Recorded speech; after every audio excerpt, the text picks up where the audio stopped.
Leena Lehtoma from this center, Elli Center. I would like to know, I suppose you have wolves and bears in Spain too, as we have too. Have you some special problems with them concerning this pastoralism, or have you solved the problem? So she was asking whether you have some specific problems with wolves and bears in your area. Yes, we have both actually. It's not working? Yeah, no, it's yes? Okay. Yes, we have both wolves and bears in the area. It's not an easy issue to solve. Nowadays, the wolf problem is the most prominent because in the past in Spain, we have a river Duero, dividing the country. So at the north of the Duero, it was allowed to hunt and sort of regulate the population of wolves, but at the south it wasn't because it's still protected. But of course, the wolf has crossed the river. I mean, it was it was easy to think of what's going to happen. So now the problem is all that shepherds that lost really the knowledge of how to manage the wolf regarding the protecting the herd. So we had to deal really with that problem. And there is some good examples of villages trying to combine wolves and manage of the herd in natural parks. And we're trying to follow that models somehow by working all together and looking for agreed measures, effective measures, to being able to combine both heritage. But it's not an easy issue. And still, I think it's the bulls and the bear are very passionate matters. So it's difficult to keep calm and look for the most effective measures in that sense. But we're trying to do it, trying to solve it. Thank you. Some more questions, comments? Yeah, yeah.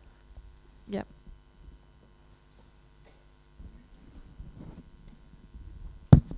There are a very nostalgic song in Finland. On kurkiaurot lentäneet kauas etelään. And I wonder, this nostri, it is kurki, yes. I wonder, do they stay over winter in Spain, or do they continue to Africa? Is it a problem for you or not? No, it's not staying? Well, at the time when they start coming more and more, some farmers, we had to, the regional government had to compensate the farmers for the damage. But I think it's part of the past.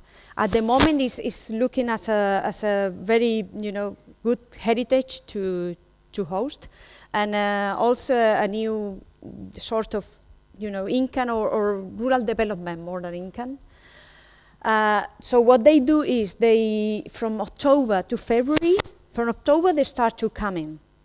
And we have all that fiestas and welcoming to the cranes, and it's gathering a lot of people.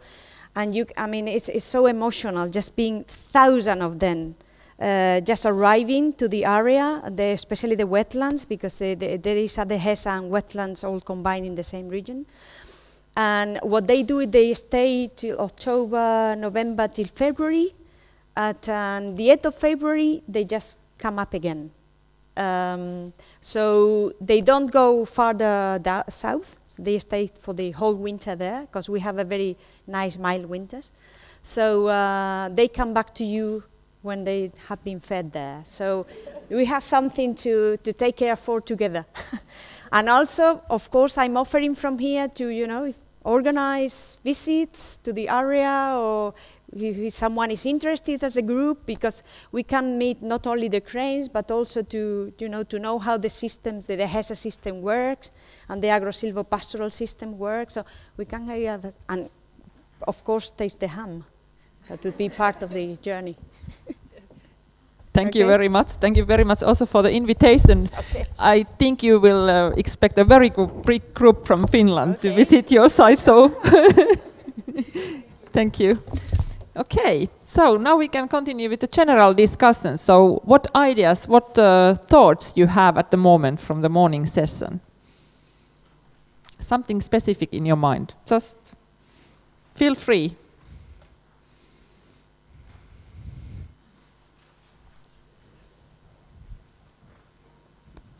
Juha has something to say.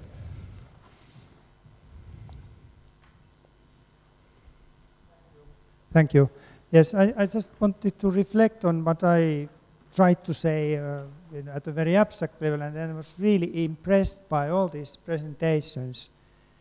I perhaps when I refer to these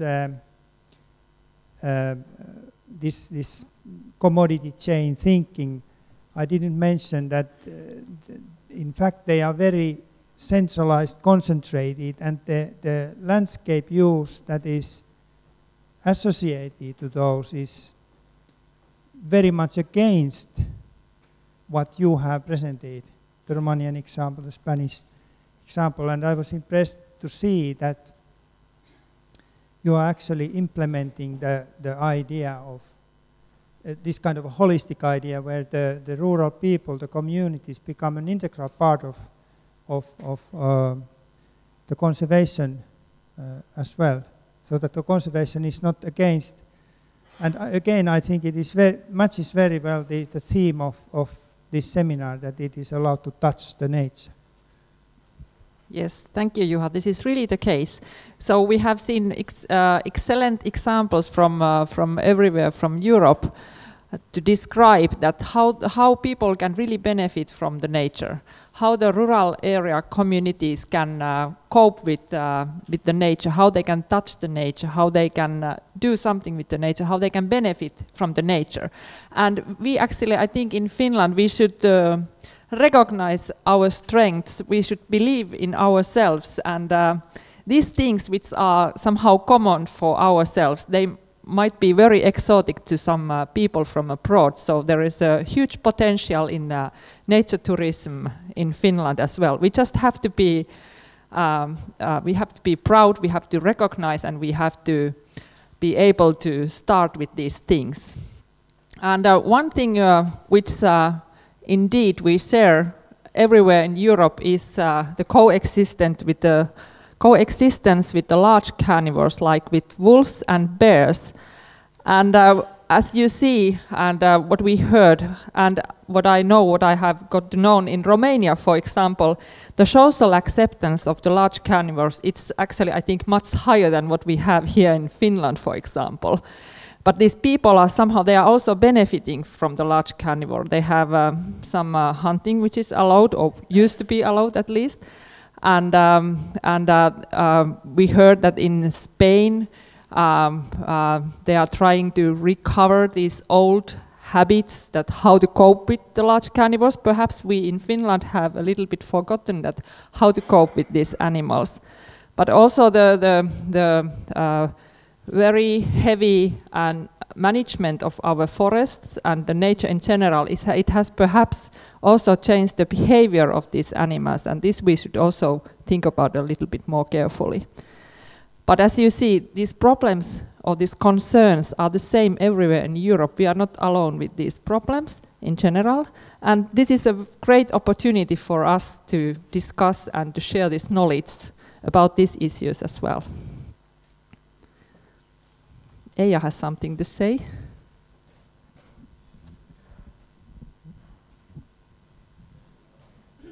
Yes, I'm sorry, I'm talking all the time. Yes, what was I going to say? Yes, that yeah, I think it's very fascinating to see how similar things we have now in two totally different sides of Europe, like Spain and Romania, and we will hear more from other parts. But what is the difference, and very typical to each country, is the land ownership and how big farms or how small farms we have, or each country has. That's something where we always need the national knowledge, because if you have typical farm is like 4 hectares, like in Romania, and in Finland the average size of fields on farms is something 45 hectares at the moment, I guess. And in some countries it's very small, and we heard about thousands of hectares for one landowner, for example. So I think this is a big challenge and question of scale, and that's something we have to somehow solve in each country, or what kind of cooperation is needed. It cannot be same everywhere, but still the questions of the management are the same, and a lot of similarities. So we can still learn from each other, even there are differences, but the scale differences are huge in the land ownership, I guess. Yes, you're absolutely right, Eija. And we have this challenge in Finland because the farm size is quite small, relatively small, compared to many European countries. And many of the landowners, the current landowners, they are more and more living in the cities. And for example, some of the forest is owned by the people who don't basically even know that where their forest is, that how the forest is like. So this is a big challenge for future management of nature in Finland. Some more ideas, comments?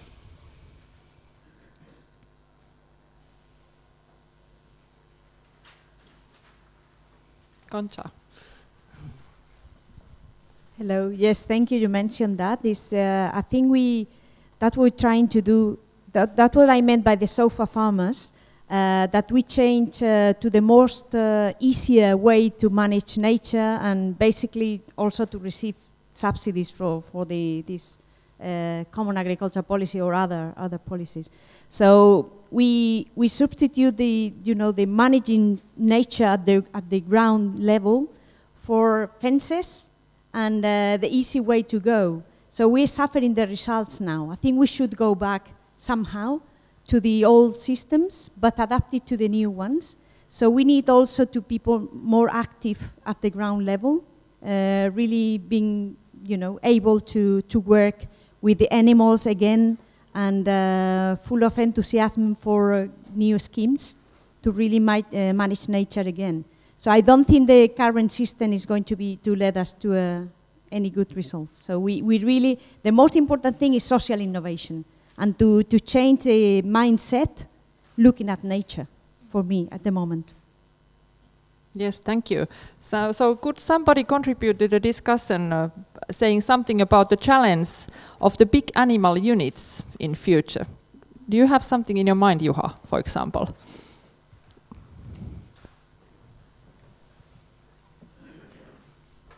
Okay, thank you for asking.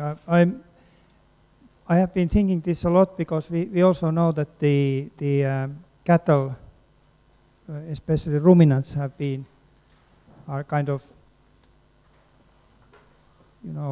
accused of causing much trouble by emitting greenhouse gases and so on. But I think that of course it looks as if, when we think of the present diets in Europe, for example, it's evident that from nutritionists we have heard that we eat too much animal products, and so it might mean that there will be less farmland animals needed if we go towards these kinds of scenarios of what I might call agroecological scenarios. But then at the same time, if we think of these kinds of holistic, multifunctional grazing systems, I believe very, very strongly that the cattle belongs to these sustainable systems, and it is a way forward, instead of these intensive feedlot management systems and these types where concentrates are produced in fields and fed to the cattle.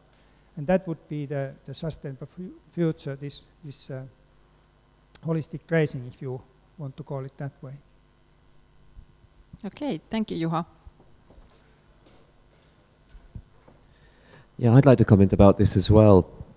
I think that this is a situation where we really need to have a scenario for sustainable agriculture that has a high level of viability and also supports these nature-friendly ways.